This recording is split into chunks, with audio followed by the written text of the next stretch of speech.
अच्छा सुनो इधर, यूनिट टेस्ट का टाइम टेबल बी ग्रुप पर आ गया है, सी पर भी आ गया, ए पर नहीं आया, ए पर आज डाल देंगे। तो 17 से यूनिट टेस्ट है, 17 अगस्त। ठीक है, 17 अगस्त को पहला पेपर है इंग्लिश, फिर 18 को फिजिक्स। ऐसा डेली एक एक पेपर है। ठीक है, अब तो ऑनलाइन होगा सर? सुनो, डेली एक पेपर है 12 बजे से 1 बजे तक। अब जब आपका पेपर रहेगा 12 बजे, तो 11:30 या पौने 12 बजे क्वेश्चन पेपर आपके ग्रुप पे आएगा। ठीक है, क्वेश्चन पेपर की पीडीएफ फाइल आपके व्हाट्सएप ग्रुप पे आएगी 15 मिनट पहले। फिर आपने 12 बजे से 1 बजे तक लिखने का, और उस पर अपने पेरेंट की साइन लेने की। 1 बजे वो पेपर, आंसर पेपर का फोटो निकाल के उसकी पीडीएफ फाइल बना के ग्रुप पे डालने की, या तो मेल करने का। ठीक है, कुछ पूछना है हाँ तो सर। हाँ, घर पे ही लिखने का। और कुछ भी नहीं होना, कॉपी नहीं हो रही, नोटबुक सामने नहीं है, ऐसे अपने पेरेंट की साइन चाहिए पेपर के ऊपर। फिर वो नाम नाम लिखने का, नंबर, उस पर अपना क्लास, डिवीजन, उस पर सब्जेक्ट, वो डेट, सब डिटेल लेके पेरेंट की साइन लेके फोटो निकाल के भेजने का 15 मिनट के अंदर। ठीक है, और ज्यादातर। सर कितने लेसन आएंगे फिजिक्स में? फिजिक्स में पहले 4 लेसन।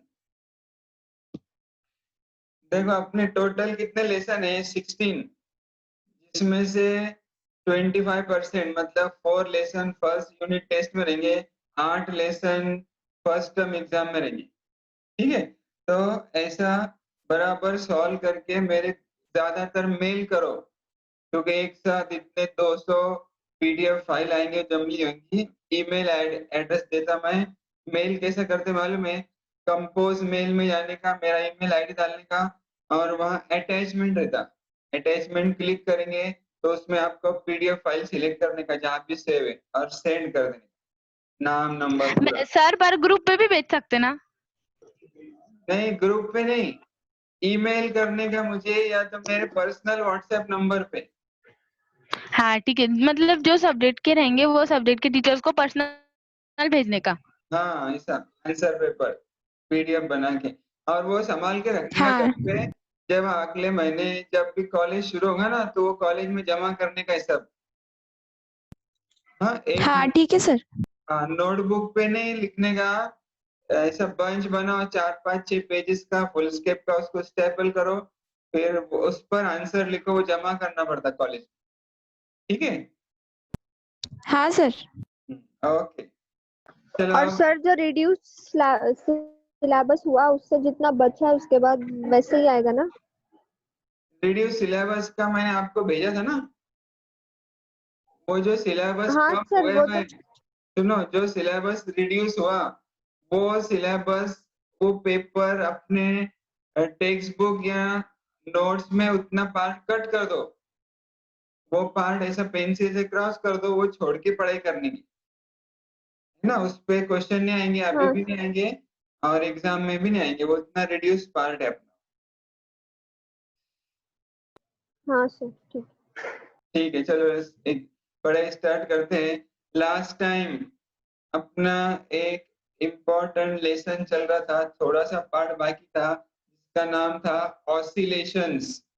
ठीक है, आ गया स्क्रीन पे सबके। सिंपल पेंडुलम नाम का एक पॉइंट चल रहा था, ये है सिंपल पेंडुलम का diagram. This is simple pendulum. एक पेंडुलम ऐसा ऑसिलेट हो रहा है, mg उसका वेट है, t उसका टेंशन है। ऑसिलेट होने का जो पीरियड है, कैपिटल टी, वो लास्ट टाइम फाइंड किए थे। देखो कैपिटल टी का फॉर्मूला क्या आया था, रुको एक मिनट, आवाज में थोड़ा डिस्टरबेंस आ रहा होगा, नेट का प्रॉब्लम। ठीक है, देखो इधर ध्यान दो। Capital T, period of simple pendulum is 2 pi under root L upon G. ये फार्मूला लास्ट टाइम डिस्कस किए थे, इस पे बहुत सारे एमसीक्यू भी डिस्कस किए थे। Capital T is called period of simple pendulum, 2 pi under root L मतलब लेंथ ऑफ सिंपल पेंडुलम और जी मतलब ग्रेविटेशनल एक्सेलरेशन। इस पर से सिंपल पेंडुलम के कुछ लॉ स्टडी किए थे। कौन से लॉ थे? देखो, लॉज ऑफ सिंपल पेंडुलम। देखो फर्स्ट, यहाँ देखो, the period of simple pendulum is directly proportional to square root of length. क्या फॉर्मूला है? देखो ये formula, T is 2 pi under root L upon G. Capital T is directly proportional to square root of L. Simple pendulum का length जितना ज्यादा उतना उसका period ज्यादा, लेंथ जितना कम उतना उसका पीरियड कम। ठीक है, ऐसा ये सिंपल पेंडुलम का फर्स्ट, एक minute, first law of simple pendulum. दूसरा, period T is inversely proportional to square root of G. G के बारे में लास्ट टाइम बताया था मैंने, जी अगर कम रहेगा तो पीरियड ज्यादा रहेगा, जी अगर ज्यादा रहेगा तो पीरियड कम रहेगा। वो हिसाब से अलग अलग जगह पीरियड अलग आता। अर्थ के इक्वेटर पर अलग पीरियड, अर्थ के पोल पर अलग पीरियड, अर्थ के ऊपर अलग पीरियड, जमीन के अंदर अलग पीरियड। ठीक है, लास्ट टाइम सब देखे। उसके बाद ये फॉर्मूले में देखो एम नहीं दिख रहा है। ये फॉर्मूले में m मतलब मास ऑफ सिंपल पेंडुलम, ये फॉर्मूले में नहीं है। मतलब period does not depend on mass. Simple pendulum का बॉब कितना भी बड़ा लो या कितना भी छोटा लो, पीरियड सेम रहेगा। Period does not depend on the mass.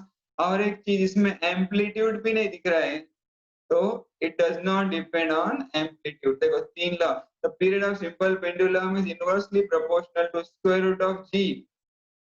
Period of simple pendulum does not depend on mass. Period of simple pendulum does not depend on amplitude. ये लास्ट टाइम देखे थे, these are called laws of simple pendulum. और एक point देखे थे, seconds pendulum, मतलब ऐसा pendulum जिसका पीरियड रहता 2 सेकंड। सिंपल पेंडुलम उस period is 2 second is called seconds pendulum. उसके बाद एक छोटा सा न्यूमेरिकल करेंगे, फिर आगे बढ़ेंगे। देखो आपके पेज पर दिख रहा है एक न्यूमेरिकल, फॉर एग्जांपल 5.10। ठीक है, अब एक मिनट रुक, माइक बंद करो। चलो ध्यान दो इधर। The period of oscillation of a simple pendulum increases by 10% when its length is increased by 21 centimeter. Find its initial length and initial period. Right? Sir clear आवाज नहीं आ रही? आएंगे आएंगे, ये नेटवर्क का थोड़ा सा प्रॉब्लम आ रही जा रही है, अब आएंगे आवाज। सब्र करो, रिलैक्स बैठो, सामने जो दिख रहा है वो मैं पढ़ रहा हूँ, ध्यान से देखो। The period of oscillation of simple pendulum increases by 10%. एक सिंपल पेंडुलम है, सिंपल पेंडुलम है, ऑसिलेट हो रहा है, उसका पीरियड है सपोज T1। T1 का फॉर्मूला है, बोलो, 2 pi under root L upon L1 upon G। Period का फॉर्मूला रहता है T is 2 pi under root L upon G। अब इसका लेंथ लिए पहला L1, ये लेंथ मैंने बढ़ा दिया। कितना बढ़ाया? ध्यान से देखो, when its length is increased by 21 centimetre, L1 को बढ़ा के कर दिए L1 प्लस 21, तो उसका पीरियड भी बढ़ जाएगा, क्योंकि period is directly proportional to length. Period कितना बढ़ा वो भी दिया हुआ है। Period of oscillation of simple pendulum increases by 10%. Period 10% से बढ़ गया। ठीक है, अब दूसरा फॉर्मूला लिखता मैं, ध्यान से देखो। T2 is 2 pi under root L2। Sir आपकी आवाज गिटार जैसी बज रही। ऐसा हो रहा गिटार नहीं बजा रहा मैं, मोबाइल डेटा साउंड।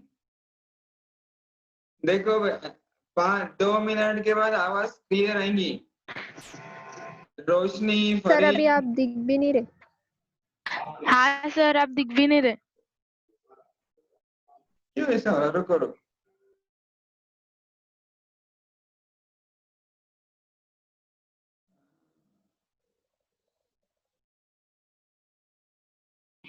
सर अब तो स्क्रीन भी शेयर नहीं हो रही। हाँ नेटवर्क तो फुल है ना, आपका नेटवर्क चेक करो। सर हमारा भी फुल है, पर फिर भी आपकी आवाज ही कट रही सर। हाँ ठीक है, देखो अब आएंगे आवाज। सिंपल पेंडुलम का लेंथ 21 सेंटीमीटर से बड़ा है तो उसका पीरियड 110% से बढ़ रहा है। Formula T/2π√L/G। अब दो फॉर्मूले यहाँ लिखता मैं, ये प्रॉब्लम नोटबुक में डायरेक्ट लिखा हुआ है। देखो T1 is 2π√L1/G। आ रही क्या आवाज रोशनी? अब आ रही आवाज, देखो थोड़ी थोड़ी अब आएगी क्लियर। हाँ सर, अभी अच्छे ठीक से आ रही। 2π√L2/G। दो फॉर्मूले डिवाइड करो, T1 divided by T2। T1 divided by T2 क्या आएगा बोलो? देखो 2π कैंसल, G कैंसल, बचा L1/L2 अंडर रूट।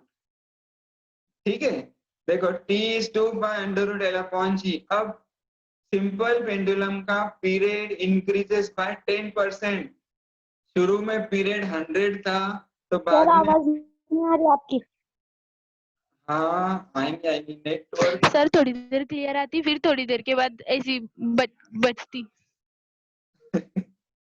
फोटो दिख रहा है क्या क्लियर? हाँ स्क्रीन। सर, वो भी थोड़ी देर यस दिखता, सर। थोड़ी देर चला जाता। हाँ अच्छा सुनो, थोड़ा आपका नेट बंद करके चालू करो जरा, देखो कुछ प्रॉब्लम होगा। मैंने अभी चेक किया तो मेरा फुल नेटवर्क इधर।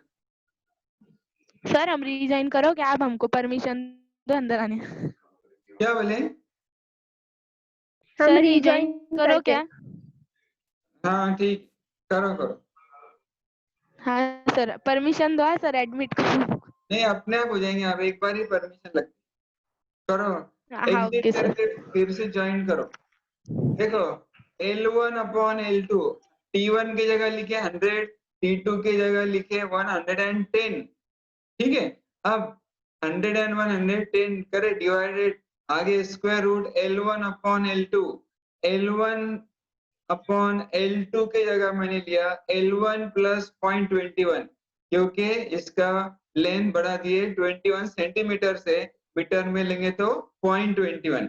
अब दोनों साइड का स्क्वायर करो, स्क्वेयरिंग बोथ द साइड। देखो यहाँ लिखता मैं 100, 10 का स्क्वायर 100, 11 का स्क्वायर 121। राइट साइड में आएगा L1 डिवाइडेड बाय L1 + 0.21। ठीक है, अब क्रॉस मल्टीप्लाई करो। अब 100 और 1.21 को जब मीटर में करेंगे तो ये आएगा 1 मीटर, ये आएगा 1.21 मीटर। क्रॉस मल्टीप्लाई करो, L1 + 0.21 is equal to 1.21 L1। तो L1 का वैल्यू आया 1 मीटर। L1 का वैल्यू आया, original length of simple pendulum 1 metre. Period का फॉर्मूला है T/2π√L/G। 2π√L की जगह लिखे 1, G की जगह लिखे 9.8। इसको सॉल्व करेंगे लॉग टेबल से तो आंसर आएगा 2.006। ऐसे सिंपल पेंडुलम के ऊपर न्यूमेरिकल्स आते, वो अपने को सॉल्व करते आना चाहिए। ठीक है, अब आगे नेक्स्ट पॉइंट देखते। अब आ रही आवाज क्लियर?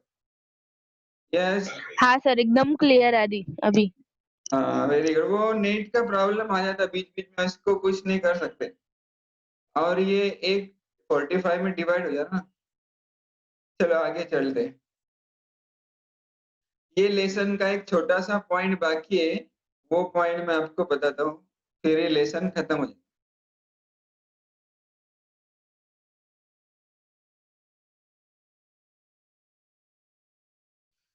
देखो अब स्क्रीन भी आपको क्लियर दिखेगी। यहाँ लिखा हुआ है angular SHM and it's differential equation. अब ध्यान दो, अभी तक अपन जो स्टडी कर रहे थे वो था, अभी तक जो स्टडी कर रहे थे वो क्या था, लीनियर एसएचएम। ऐसा पार्टिकल स्ट्रेट लाइन में ऑसिलेट हो रहा है, लीनियर एसएचएम। इसका फॉर्मूला लिखे थे F is equal to minus के X, F is equal to minus के एक्स। अब देखना है अपने को एंगुलर एसएचएम। अब देखो एक छोटा सा मेटल का डिस्क लो, मेटल प्लेट लो सर्कुलर, उसको बीच में से ऐसा धागा बांध के छत से लटका दो। ध्यान से सुनो, छोटा सा सर्कुलर मेटल डिस्क है that is suspended from rigid support. ये सस्पेंड करो, इसको थोड़ा सा ट्विस्ट करके छोड़ दो। ये डिस्क को थोड़ा सा ट्विस्ट करो और छोड़ दो। जब आप छोड़ देंगे तो वो ऑसिलेट होगा, एक बार इधर जाएगा फिर इधर आएगा, फिर इधर जाएगा फिर इधर आएगा, एक बार क्लॉकवाइज घूमेगा एक बार एंटी क्लॉकवाइज घूमेगा, ऐसा ऑसिलेट होगा वो। देखो ये स्ट्रेट लाइन में ऑसिलेट नहीं हो रहा, ये ऐसा सर्कल में या एंगल में ऑसिलेट हो रहा, इसलिए इसको बोलते हैं angular SHM. These oscillations are called angular SHM, not linear SHM, because it is oscillating in a circular path or angular path. अब दोनों में क्या डिफरेंस है, ध्यान से देखो। ये formula linear SHM, force is equal to minus के एक्स। 11th में आपने स्टडी किए सर्कुलर मोशन, उसमें दो चीजें देखो, एक रहता फोर्स, लीनियर मोशन में फोर्स रहता, तो एंगुलर मोशन में रहता torque denoted by tau, torque denoted by tau. Force is equivalent to torque, फिर x is equivalent to theta, मतलब linear displacement is equivalent to angular displacement, फिर linear velocity is equivalent to omega angular velocity, linear acceleration is equivalent to alpha, right? ये सब terms 11 में देखे थे। x इधर रहता तो इधर थीटा रहता, यहाँ v रहता, लीनियर में एंगुलर में ओमेगा रहता, लीनियर में a रहता तो एंगुलर में अल्फा रहता। इसको बोलते हैं angular displacement, angular velocity, angular acceleration, और ये रहता टॉर्क। तो इसमें कैसा फॉर्मूला आएगा देखो, F की जगह आएगा tau, torque denoted by tau is directly proportional to, this is directly proportional to minus theta, और tau is equal to minus c theta, c is constant। ये दोनों में देखो, ध्यान से देखो, for angular SHM tau torque is directly proportional to minus theta, where tau is torque, theta is angular displacement, tau is equal to minus c theta, where c is any constant, it is called restoring torque per unit twist। या k को क्या बोले थे अपन ने, force constant, यहाँ पर c को बोलेंगे restoring torque per unit twist और टॉर्क कांस्टेंट। अब ये और एक बार बोलता मैं, ध्यान से देखो, लीनियर एसएचएम, लीनियर एसएचएम में force is directly proportional to displacement, force is directly proportional to displacement, और माइनस साइन क्यों है, माइनस साइन क्यों है, force and displacement are oppositely directed. तो एंगुलर एसएचएम में torque is directly proportional to angular displacement. Negative sign. Torque and angular displacement are oppositely directed. ठीक है, अब और एक इसमें चेंज करेंगे थोड़ा सा, देखो. If I is moment of inertia, then torque is given by tau is equal to I alpha. ये फॉर्मूला डिराइव किए थे रोटेशनल डायनेमिक्स में. Tau is equal to I alpha. Tau is torque, I is moment of inertia, alpha is angular acceleration. तो यहाँ पर tau की जगह लिखेंगे I alpha. Tau is equal to I alpha is equal to minus c theta.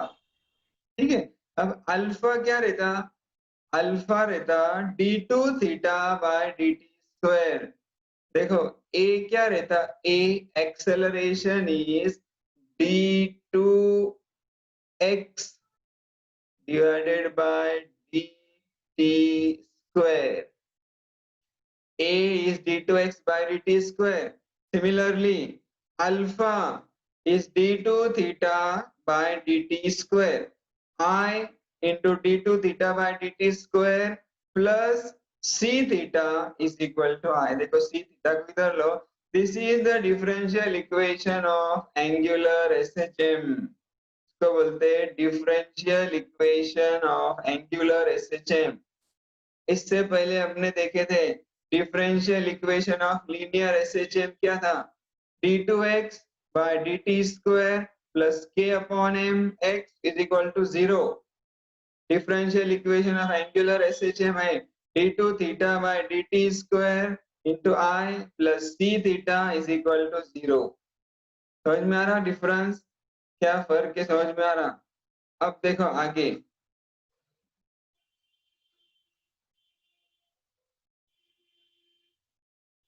एक minute रुक जाओ. अब ये इक्वेशन में जब मैं अल्फा लूंगा तो क्या है ना, अल्फा का वैल्यू, अल्फा मतलब देखो alpha is d2 theta by dt square. इसको इधर ही रहने दो, c थीटा इधर लो, माइनस c थीटा हो जाएगा, i से डिवाइड करो, minus c theta upon i means alpha is equal to minus theta और alpha is directly proportional to minus theta. अब सबसे इंपॉर्टेंट इसकी डेफिनेशन मैं पढ़ रहा, ध्यान से सुनो. Angular SHM is defined as the oscillatory motion of a body in which the torque or angular acceleration is directly proportional to angular displacement and its direction is opposite to that of angular displacement. Right? देखो यहाँ पर लिखेंगे directly proportional to,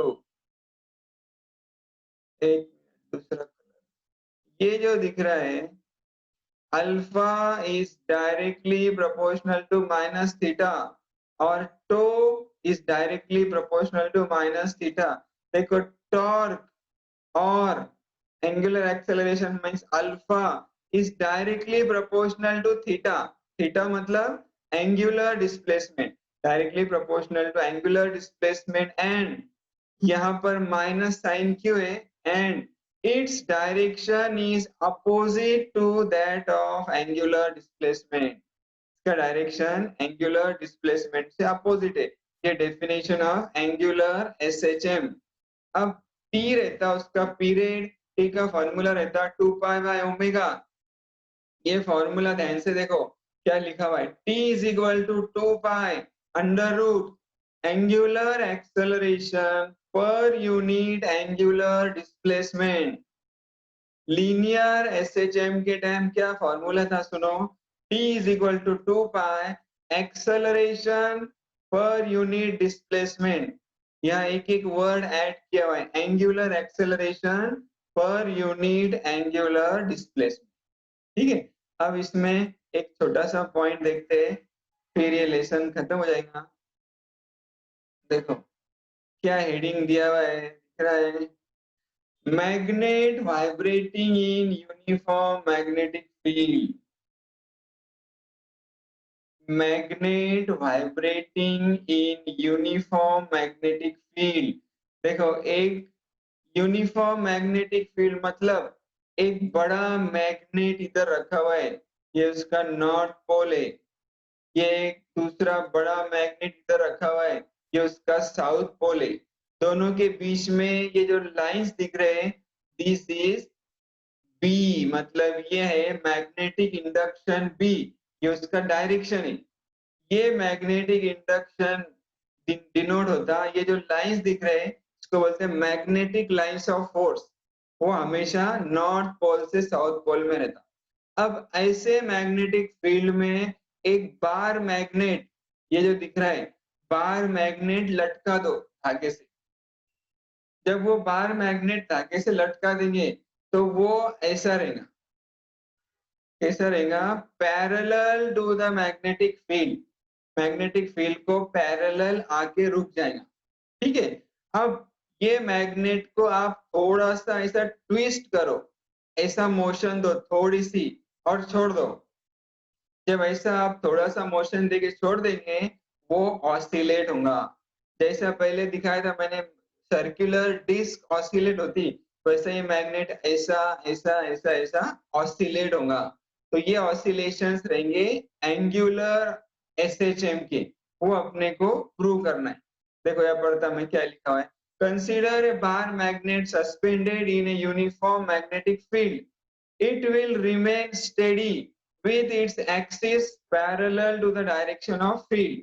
If the magnet is displaced through angle theta and released, it will perform angular SHM. वो क्या perform करेगा, angular SHM perform करेगा। अब ये जो एंगुलर SHM है उसमें देखो, mu is magnetic dipole moment. 11th में मैग्नेटिक डायपोल मोमेंट डिनोट किए थे m से, लेकिन यहाँ किए म्यू से, क्योंकि m और म्यू में यहाँ जबलिंग हो सकता, m रहता मास, इसलिए mu is magnetic dipole moment and capital B is magnetic field.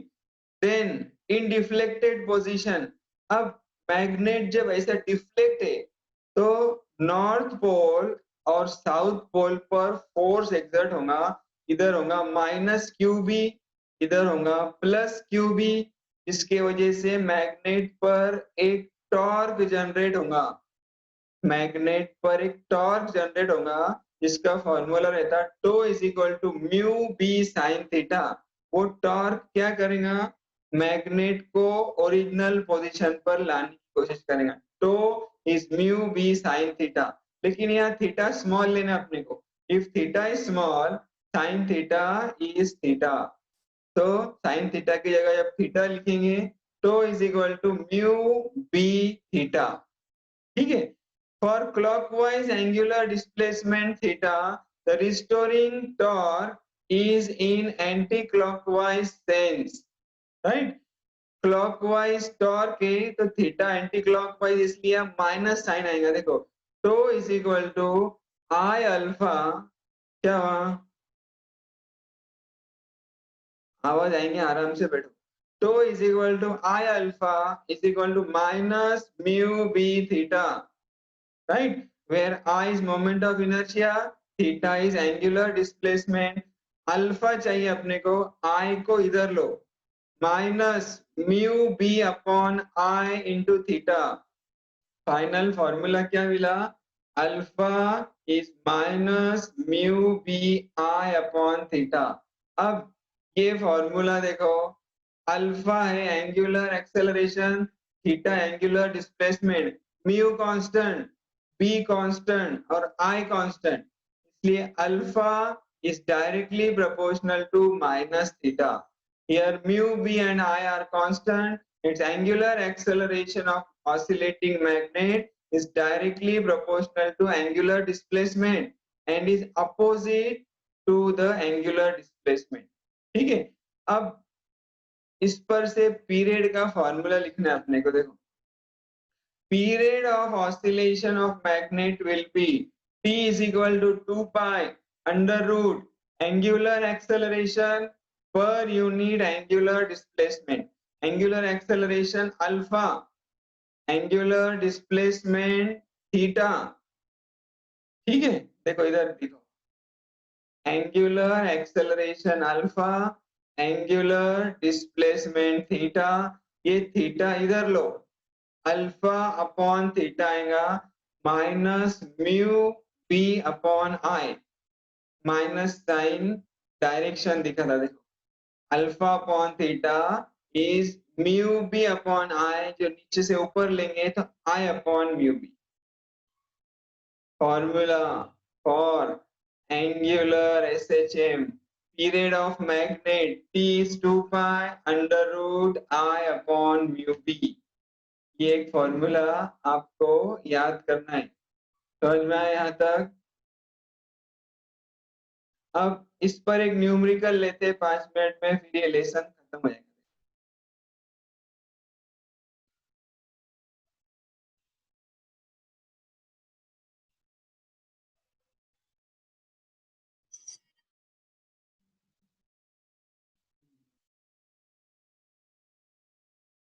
एक न्यूमेरिकल लेते हैं, एक आप कर सकते. Numerical example 5.12. Example 5.12. A bar magnet of mass 120 gram. Bar magnet का mass दिया हुआ है 120 gram. Is in the form of rectangular parallelepiped having dimensions length 40 meter, breadth 10 millimeter, 40 millimeter और 10 millimeter and height 80 millimeter. सुनो इधर, Tanzila mic बंद करो. With the dimension h vertical, the magnet performs angular oscillation in the plane of a magnetic field with period pi second. Period दिया हुआ है t, pi second. If magnetic moment is 3.4 am square, determine the influencing magnetic field. क्या find करना है? Capital B. अपने पास formula है T is 2 pi under root I upon mu b. इसमें से T दिया हुआ है, ये T की जगह लिखो pi is equal to 2 pi under root I upon mu B. Pi pi cancel, दोनों साइड का स्क्वायर करो, B को इधर लो, B का फॉर्मूला आएगा B is equal to 4I upon mu. B is equal to 4I upon mu. इसमें I रहता मोमेंट ऑफ इनर्शिया. अब देखो, it is in the form of a rectangular parallelepiped. Rectangular parallelepiped का moment of inertia का formula है I is equal to m bracket L square plus B square upon 12. Rotational dynamics में formula है, जो table मैंने दिया था आपको याद करने का था, इसका फॉर्मूला रहता ये. अब ये फॉर्मूले में जब वैल्यूज डालेंगे L स्क्वायर, देखो 40 square 1600, B square 10 square 100 divided by 12. M का है मास 0.12. क्यों लिए 0.12? 120 ग्राम मतलब 0.120 किलोग्राम. अब इसको मल्टीप्लाई किया हुआ है 10⁻⁶ से. क्यों? देखो मिलीमीटर को जब मीटर करते हैं तो 10⁻³ रहता. 10⁻³ का स्क्वायर 10⁻⁶, और 10⁻⁶ ब्रैकेट के बाहर लेंगे तो कॉमन आया 10⁻⁶. अब इसको जब सॉल्व करेंगे आंसर आया 1.7 into 10⁻⁵ am स्क्वायर. राइट, ये लॉग टेबल से आपको सॉल्व करना पड़ेगा. अब ये मिला वैल्यू ऑफ I. ये I का वैल्यू ये फॉर्मूले में लिखो B is 4I upon mu. 4 I की जगह 1.7 10⁻⁵, mu की जगह देखो 3.4. इसको भी जब लॉग से आप सॉल्व करेंगे तो आंसर आया 2 into 10⁻⁵ वेबर पर मीटर स्क्वायर और tesla. This is the final answer जो अपने को पूछे हुए थे. Magnet determine the influencing magnetic field, तो यहाँ आया आंसर. ठीक है, ऐसा इस पर न्यूमेरिकल्स कर सकते हैं आप, और भी न्यूमेरिकल्स है आगे, वो आप घर पे सॉल्व करो। ये लेसन यहाँ खत्म हो गया। ये जो पार्ट है damp oscillation, free and force vibration, ये अपने सिलेबस में से ओमिट हो गया, ये अपने सिलेबस में नहीं है, तो ये अपन नहीं लेंगे, आप पढ़ाई भी मत करो इसकी। उसके बाद ये सब पार्ट नहीं, रेजोनेंस, फोर्स ऑसिलेशन, डैम्प ऑसिलेशन, इसके एमसीक्यू दिए हुए 5, ये 5 एमसीक्यू सॉल्व करो। नहीं आया तो मेरे से पूछो नेक्स्ट टाइम, एमसीक्यू सॉल्व करो, आंसर इन ब्रीफ। ये क्वेश्चन आंसर पूरे आपको ट्यूटोरियल के नोटबुक में लिखना है, पूरी exercise of oscillation, tutorial number 5, क्योंकि लेसन नंबर 5, वो नोटबुक में पूरे क्वेश्चन आंसर लिखो, ढूंढकर, आसान है। ये पूरे क्वेश्चन आंसर ढूंढ के लिख के मुझे मेरे पर्सनल नंबर पे ये सेंड करो। इसके न्यूमेरिकल्स भी सॉल्व करो।